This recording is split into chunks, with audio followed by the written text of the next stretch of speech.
แม่พี่น้องตัดภาพมาทางนี้ก็อยู่ที่บ้านที่เพื่อนของอาจคือเก่าพ่อแม่พี่น้องพบหน้าพ่อตากันมื้อนี้เนาะก่อนอื่นก็สวัสดีเด้อพ่อแม่พี่น้องที่เคารพและหักแพงเมื่อสู่ขู่สู่คนอะไรพี่น้องทุกหม่องทุกบอนว่าจะเป็น FC ทางภายในหรือว่าต่างประเทศพี่น้องก็ยินดีต้อนรับเข้าสู่ช่อง YouTube บ่าวกำไพคือเก่ามื้อนี้พ่อกับบ่าวกำไพก็อยู่ที่บ้านนายอาจพี่น้องเนาะตอนนี้มาฮอดบ้านฮอดเรือนเป็นที่เรียบร้อยพี่น้องเพื่อบ่เป็นการเสียเวลากันจะพาพ่อแม่พี่น้อง FC เบอร์สู่ขู่สู่คนเข้าไปหาไอ้อาจพิศกรพ่อแม่พี่น้องป้าต่ำแท้บ้านนี้ไอ้อาจสิเข้าไปได้อยู่บ่บัดนี้ฮะเขาเราเพิ่งดูโอ้คานเขาซ้ำนูบัดนี้พี่น้องโ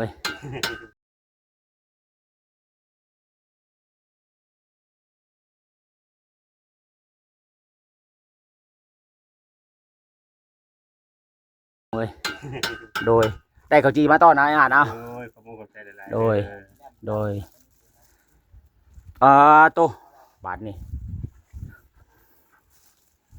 เป็นจะไรเสียมส่วนใหม่บ่โดยโตพี่น้องเสียมส่วนใหม่เนาะก่อนอื่นก็สบายดีไอ้อาจสบายดีกินข้าวเช้าแล้วบ่มื้อนี้กินแล้วบ่กินแล้วเนาะโลกได้มาอีกคันหนึ่งบ่โดยบ่เตรียมซื้อมาบัดนี้ยังขาดแต่คนมาอยู่บัดนี้เนาะโดยตู้ใส่สิอยู่ซอยอยู่บ่มื้อนี้ฮะโดยสบายดีสบายดีสาวยังนอนเนาะวางใจโดยมาเป็นครั้งแรกโดยเป็นเต้นน้องผัดไส้เพิ่นบัดนี้ได้ส่วนใหม่แล้วบ่ต้องห่วงบัดนี้ฮะมื้อนั้นว่าสิเข้ามาอยู่ยอดฝนตกมาลองก็ได้แล้วแต่เจ้าต้องเป็นมือกล้องเด้พี่น้องบัดนี้ลองของใหม่โดยสิออกลองของใหม่บ่อาจไปลองของใหม่มึงดูสาวคนก่อนต้อนรับสาวคนสาวพี่น้องมาบัดนี้บ่าวกับไผถัดมาทางนี้มาทางเงินคนสิออกให้งานซอยบัดนี้พี่น้องสบายดีโดยสบายดีโดยสบายดีคือกันเด้อ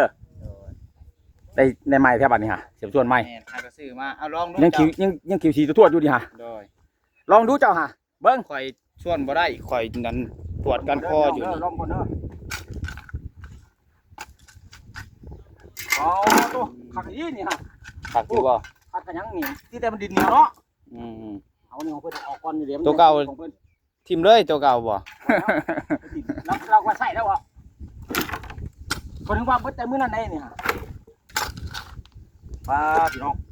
แม่คือบัดนี้เย็ดแต่มื้อก่อนบัดนี้คนน่ะทอดกระตาได้เนาะใส่ลา5%น่ะให้เพิ่นใช้ฮอด100%โลดบัดนี้ฮะ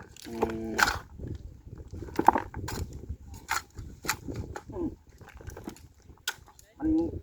เนี่ยเนาะโดยมีแข่งส่วนเหยียบรถบ่มันจังนั้นจะเข้าบ่เข้าอยู่บ่ล่ะคันโตอ่อนคอนแคนเนาะคันส่วนโตเก่าเลยพอแห้งเหยียบเลยฮักครับเลยเป็นคนอยู่บัดนี้เจ้าหาแล้วอายุจักวังทอกบัดวังไหนบัดทอกวังไหนนี่ผมบอกบัดพี่น้องเด้อลองก่อนมาขึ้นอยู่เทื่อได้หนาเด้อด่าแท้เนาะโต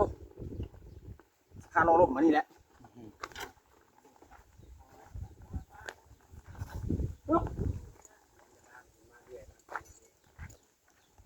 เอาขายรถไปเอาแห้งเรือบ่ของไผ่เนาะซอยกันคนละโล2โล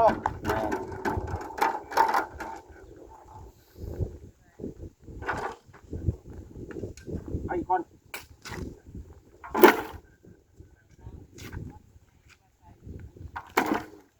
นี่ตากล้องเจ้านี่จับให้เพิ่นนี่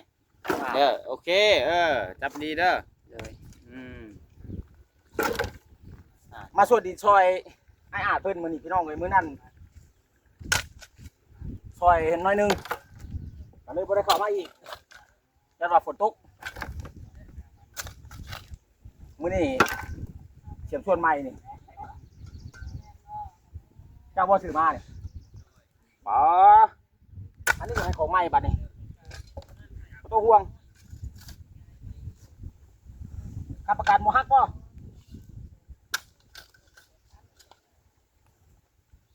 กดใหญ่เนาะ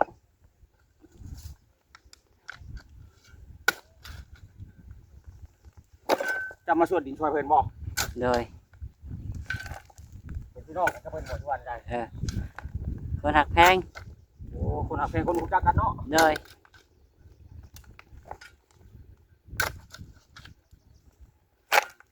ไปบัดนี้ผู้นำไปวงบนถมวางได้วางถมนะ บอลจะถอกกันแหละ บ่ โดยไป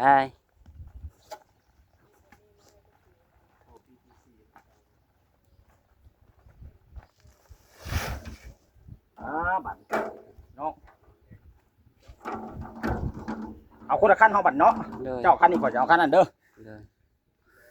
เอาคนละขั้นเลยบัดนี้พี่น้องตัวนี้ให้เพิ่นถ้าวางไฟนี่สิมาเอาขั้นนี้ขั้นที่ว่าบ่อเตียงซื้อมาให้นี่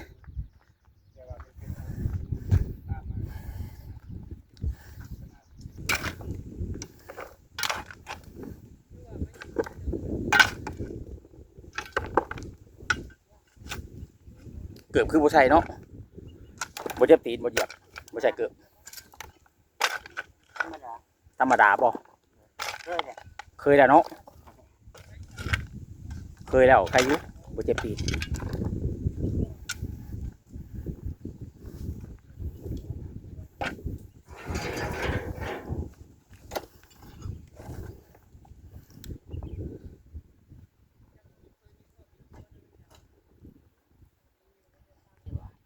ซีโน่นี่โมเมนต์บ้านเมย์คือว่าพ่อคือเป็นทหาร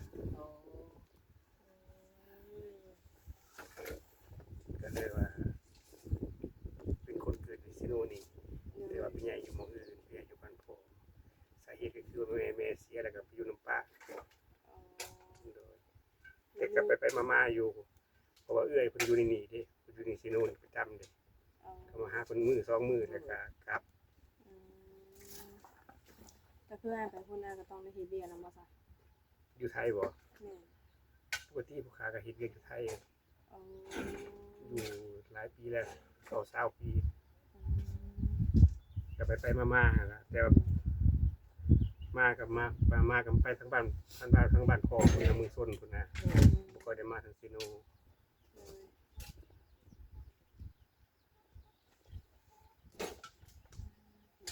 พี่น้องทั้งพ่อคนก็เคยมาเยี่ยมยามอยู่บ่ บ่ตั้งแต่ลงมาจากกรุงเทพเที่ยนี้บ่มีใครมายาม ตอนนั้นก็บ่มีสิส่งให้เลยเนาะอันนั้นกับพี่น้องอ่านบ่เสื้อ คน เห ใน ลือง บ้านนี่นะ มาซ มา อ ซอย ยบ่ คนหักคน ก่อน แพ ได้ ง ข่อยเด้อข่อยจะมาซอยเราอันนี้ก่อน โอเคจัดไปสันมาคำไผเอ้ยเนาะกล้องเพิ่นตั้งอยู่พี่น้อง เนาะ เนาะ ทราบบ่กันว่าเพิ่นคุยกับอันไอ้อาจก่อนเด้อไปลองเบิ่งทางเอื้อย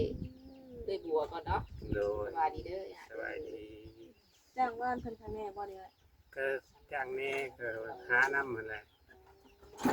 คนรู้จักเนาะ โดย เอามาปรับพื้นที่เพราะว่าถ้าว่าเฮาบ่ปรับนี่มันยามฝนนี่มันสิแฉะได้เนาะสิน้ำอ่าง สบายดี เล่นสบายเนาะในเฮือนหลังใหม่ โดย ฝนตกกินหนีหัวบ่ บ่หัวได้ซะ โอ้บ่หัวเพื่อปลอดภัยซะ โดย อ้ายนี่เคยมีครอบมีครัวมาก่อนบ่ เคยมีตั้งแต่อายุ18 19 แล้วมีลูกมีเต้านำกัน มีลูกคนหนึง ตอนนี้เลิกลากันแล้วบ่ เลิกลากันแต่อายุ23 ตอนนี้จะปีแล้วค่ะ 54 โอ้สบายดีสันว่าสบายดีเรากดดีช่วยนะ เป็นโสดหลายปี มึ แล้ ง ว ลอกก่อนเสียมึงลอกก่อนลอกมาเปลี่ยนพื้นที่แม่นทางกันว่าทีมงาน อยู่ เพิ่น นํอยู่ดอก มันบ่เนี่ยมันบ่จำ บัดเฮ็ดเวียกเฮ็ดงานสิเฮ็ดได้อยู่บ่ สำหรับเลยนะ ก็ถามว่าเฮ็ดได้บ่ก็พอได้อยู่แต่ว่ามันก็บ่คือคนทั่วไปนะ อ๋อแต่แบบมันบ่ได้ปวดหยังเนาะเวลา บ่ ก็ธรรมดา อันที่สั่นนี่ก็เฮาก็บ่ได้เจ็บบ่ได้ปวดจังไดมันก็สั่นธรรมชาติของมัน บ่โอ้ยันแบบว่าแบบเส้นเฮามันตึงตลอดระยะแบบมันเก่งมันหยังแบบมันตึงมันคัดมันหยังมันจะคัดเนี่ย บ่ได้ซะ เอ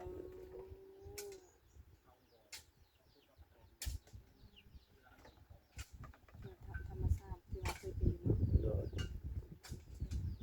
แต่ว่าเฮ็ดเวียกเฮ็ดงานได้อยู่ติอ่ะ ได้อยู่ โอ้ปกติเนาะ แต่ก็บ่ร้อยแหละ อ๋อ มันก็บ่คือว่าเนาะมันก็บ่คือแบบอันนี้ จับเนรุดเนเลยเนาะ จะจับบรุษได้ซะ บ่รุดบ่โอ้แต่ว่าเส้นแบบนี้ซื่อ โดย ๆโอ้ แต่ว่าการเฮ็ดงานมันซ่านะ อืม มันบ่ไวคือคนอื่นเขา เลย การจับเครื่องจับกองนี่ก็จับได้อยู่แต่ว่ายกนักก็บ่ค่อยได้ปานใดยกนักบ่ เพราะ ค่อยได้ ว่า ปานใด เกี่ยวกับเส้นประสาทเนาะ โดย อันเสาเฮือนั่นก็ของอ้ายอาจบ่สอน โดย อันนี้เพิ่นก็สร้างเงินให้อ้ายบ่ โดย เดี๋ยวสิได้เวลาอีกจ้ะดินนาคารคันแท้ตัวนี้แล้วก็ไปฮอดฟังนั่น ไป เนาะ ฮอดฝั่งห้วย เออ ห้วยมัน ถ้าสิว่าแล้วก็เป็นที่นาเนาะ โดยเป็นให้หน้า2ให้ อืมสองให้มันก็สบายเท่านั้นแหละเนาะมันโล่งตรงให้ตร แต่ งห ก็ น้า ส ก็ บาย เย็น อย่าง ส บ่ บาย สบายอย่าง บ่สบาย เป็นแนวใด การไปตลาดตะลีเขาเป็นบ้านนี้ เอาบรรยากาศแน่ โด เนาะ ย แบบบ่มีรถมีลาบ่ได้จัง บ่มีรถห้างคันหนึงรถเอื้อย อ๋อ แต่ว่าขี่ไปได้บ่อายกันเลย ผู้ขายยังบ่เคยขี่เลย7-8ปีแล้วบ่ได้ขี่รถเครื่อง โอ้ เวลาอ้ายสิไปนั่นมานี่มันเป็นยามมันเนาะ โดยเนี่ย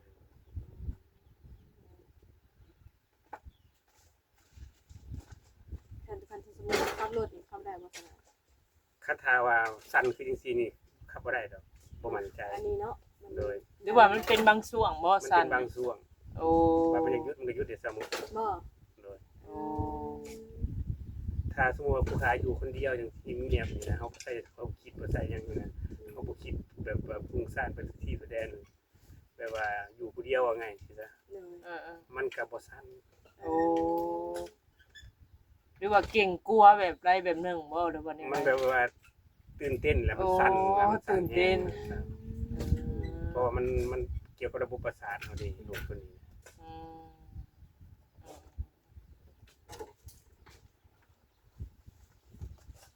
แบบว่ามันเกี่ยวกับไอ้สักคือสักยานะพี่เด็กเนาะ ผู้ขาเจาะหลัง เจ้าสำนัง เจาะสันหลัง ก็สำลัก คิดว่านะผู้ขาคิดว่ามันเกี่ยวกับตัวนี้แหละ เส้นใหญ่เนาะ โดย เส้นประสาทบางเขาเป็นดาวการงานเนาะซอย เอามาซอยเต็มที่ได้อันนี้ก็ เมื่อยแล้ว เมื่อยบ่เอ้าหากำลังสิชม เมื่อยแล้วครับก่อนหน้อยหนึง ฝากไว้เถอะ ให้เจ้าได้มาซอยกัน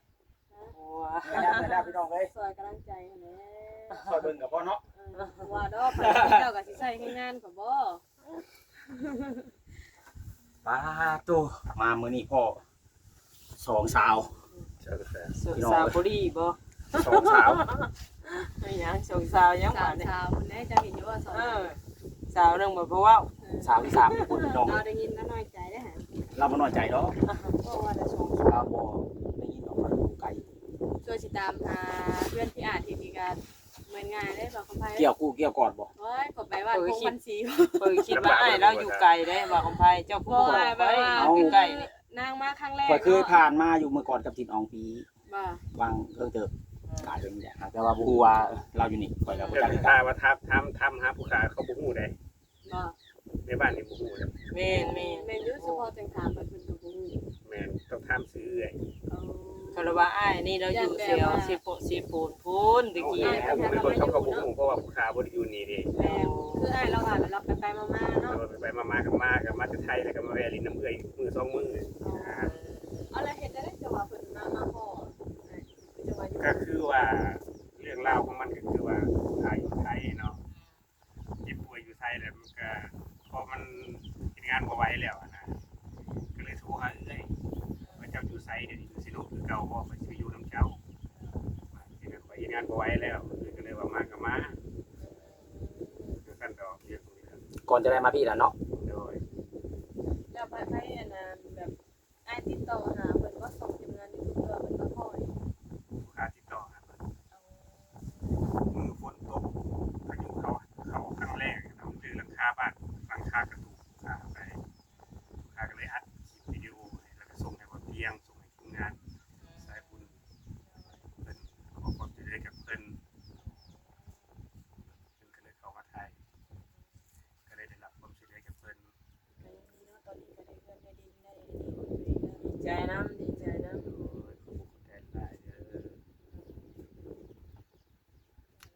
ลมมากับบ่ย่านบัดนี้เนาะ โดย ยังใครแน่ บ่ได้หัวได้ ฝนตกมื้อนั้นบ่ได้หัวติ บ่ได้หัวได้ว่าไฟ สุดยอดอะลีซะเนาะ เอ้ยเพิ่นก็เพิ่นจะนอนตารางเพิ่นก็นอนเพิ่นนอนเพิ่นก็นอน เพื่อนเพิ่นก็ย้ายมาอยู่ที่บ่ อยู่นี่แหละนอนนำกันนี่แหละนอนห้องนี้ห้องนอนห้องนี้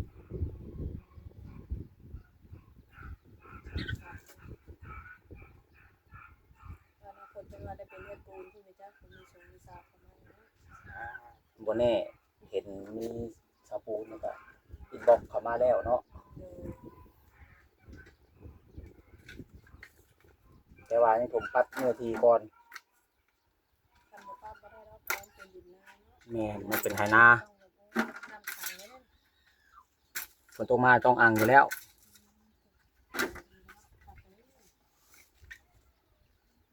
คันแล้วมันบ่ได้นั่นปานใดมันบ่ได้เด็กปานนั้นเนาะแบบส่วนดินที่ดินที่อ้ายๆที่ได้ปะ ก็ได้อยู่ ใส่กันเนาะแบบเรื่องข้าวเรื่องน้ำกินที่ได้แบบ ก็ได้อยู่แต่ก็ซ่ามันบ่เกี่ยวข้องกับคนอื่น บ่ได้เฮ็ดถ้วยหลุดมือดูหยังที่ บ่เนาะ ยันว่ามันสั่นเนาะจับบ่แน่นแล้วยันมันหลุดมือตกลงจังซี่เนาะ คันว่าเฮาเฮ็ดแบบเฮาเฮ็ดอยู่ผู้เดียวเฮานี่มันบ่สั่นเลย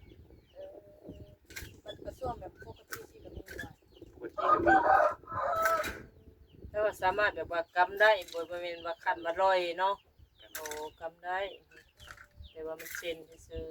ๆเส้นมันคัน เป็นกระโซงแทนได้บ่ โดย ขานี่ก็สิสั่นนํมันบ่ โดย สั่นเบิดทั้งขาทั้งแขนเนาะ ใช้ว่าตนโต แม่นเขย่าอยู่นี่ว่าบับอยู่จับไว้บ่ให้มันสั่นก็ได้ว่า อย่าไปฟื้นเลยฟื้นยิงสั่น ยิ่งจับยิ่งสั่น ถ้ามันเก่งได้บ่คำไผ โอ้ เก่งเด้เส้นเอ็นเฮาเด้ มีแต่ปล่อยให้ไปตามธรรมชาติเดียวกันค่อยๆบรรเทาลงไปเอง เฮาบีบเฮาหยังนี่ก็สั่นที่เก่าบ่เวลาเฮาจับขึ้นมาแล้วเฮาบีบเฮาหยัง ให้เพิ่มสมิให้ตื่นเต้นสมิ คันเฮาเมื่อยนี่สั่นแฮงว่าเวลาเฮาเมื่อยเฮ็ดเวียกนะ โดย เพราะว่าสังเกตตัวเนาะเวลาเฮาเมื่อยนะคือสิสั่นแฮง บ่สั่นแต่เวลารับแม่นบ่ แม่ เฮาเพราะว่าเฮาบ่ฮู้สึกตัว โดยแล้วก็มันก็ตั้งบ่สั่นเพราะว่าระบบประสาทนี่ มันบ่ทำงานแล้วมันเฮารับแล้วเนาะ งานนี่มันใช้งานนี่เพราะว่าสั่นนี่มันอันที่อาการสั่นนี่มันเกี่ยวกับระบบประสาทสั่นง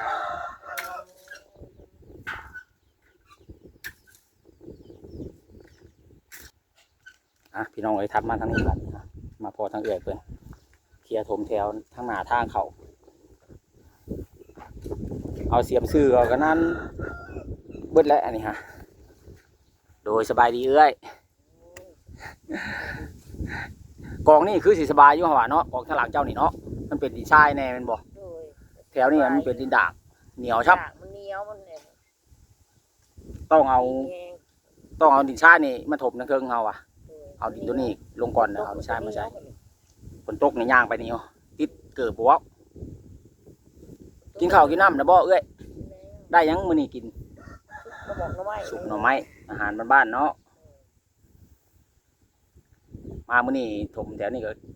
ถมแถวนี้ก็คือว่าเข้าออกสบายบัดนี้เพราะว่านี่มันขุมนึงยังเป็นขุมนึง ปกติสิทุ่มตนาได้ก่อนหลุดเขาหลุดออกหลุดเขาหลุดออกก็พอดีเหยียบไปน้ำแดนไปน้ำ พอมันแน่นเฮาย่างไปย่างมานี่ก็แจ็บตื่มกันเนาะ โดยมาดีทุ่มตัวนี้แหละก่อน ดินนี่ค่าหัวนี่บ่เอ้ยค่าหัวนี่แม่นบ่ แม่น แม่นเบิดที่ว่าตั้งหม่องตูบหม่องหยังนี่เนาะ ยังแต่ไฟฟ้าแม่นบ่ยังบ่ได้เนาะไฟฟ้าเนาะ บ่ได้แล้วขาพังไป คันต่อไฟฟ้ามานี่สิต่อมาทางไหนคือบ่เห็นมีเสา เนี่ย ดึงเข้ามาทางนี้บ่ดึงเข้ามาจากบ้านพุ่นบ่ แม่นดึงมาได้ทางผิดวะ ไกลเติบได้จังไปเนาะ โดยกระทั่งเขามาช่วงแถววัดแถวหยังบ่รู้จักแน่ของมันไฟมันก็มาหอดแถว มาฮอดแถววัดแถวหลังวัดนี่แมันบ่ แม่นบ้าน ก็บ่ไกลปานใดเนาะจากนี้ไปก็ เขาก็มาหอนนี่เลย โอ้ก็บ่ไกลปานใด สู่งานต่อเด้อสั่นทางเฮาสิบ่รบกวนนะสบายดีเอ้ยโดยสบายดี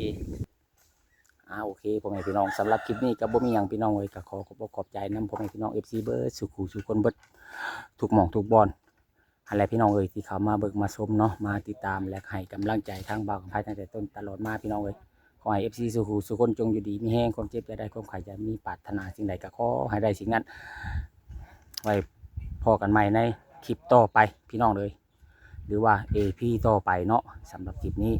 ขอตัวจุคลิปไว้แต่เพียงเท่านี้โดยสบายดี